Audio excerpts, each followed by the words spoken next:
My name is Stuart Bogle, and I am the inventor and patent holder of the AVD, the antiviral device. But I'm not the most important person in the story. This man is. This is my friend Ken, and he's the reason why I created the AVD. In 2009, he was diagnosed with pancreatic cancer.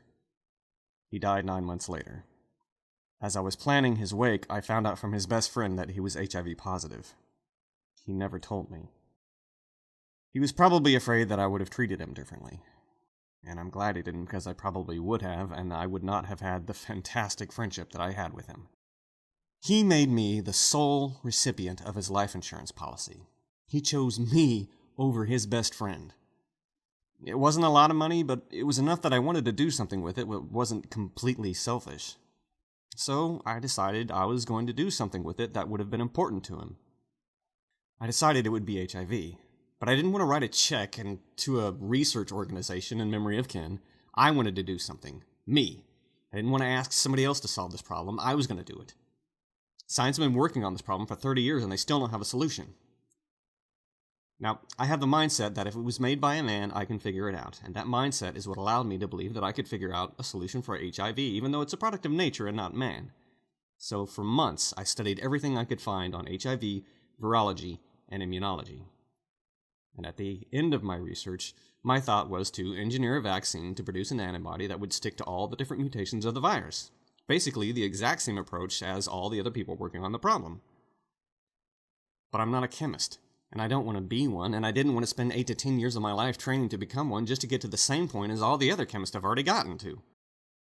I thought there has to be another way to attack the virus and all of its different mutations.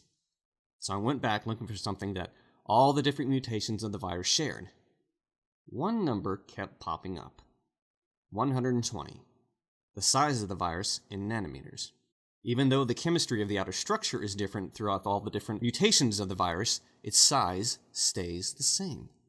I thought there had to be a way to exploit that.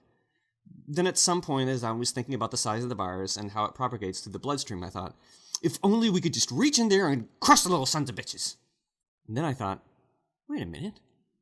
We can. We have nanotechnology.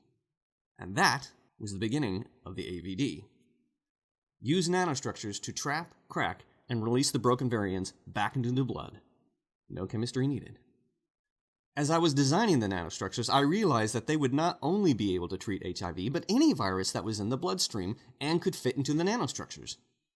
That meant this wasn't just a treatment for HIV, but also things like dengue fever, yellow fever, West Nile, and more. You have probably noticed that I don't have an MD or a PhD in front of my name on my profile. I'm not a doctor or a trained scientist. I dropped out of college twice. I was going to be a theater major with a minor in graphic arts. I've spent most of my career as a graphic artist. By now, I'm sure you're thinking, and if you're not thinking it, you should be.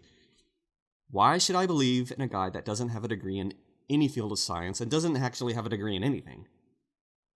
The answer is this. The fact that I'm not a trained scientist is the very reason why I was able to come up with the idea of the AVD. If I had been a trained scientist, I would have never gotten the idea out of my head that the solution was in the application of chemistry. I would have never forced myself to look for another solution.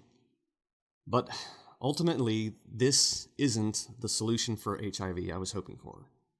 I was looking to come up with a cure, and it's not. It's not a cure for anything. But it is a treatment for a lot of things. And because it doesn't rely on chemistry, it can be a treatment for things we haven't even encountered yet. I have to admit, I don't have a passion for HIV, or virology, or immunology. I never did any charity work for the fight against HIV. I never helped to raise money for the research of HIV, research that I used that ultimately helped me come up with the AVD. I don't have a passion for any of that, but it was important to Ken, and because of that, it's important to me.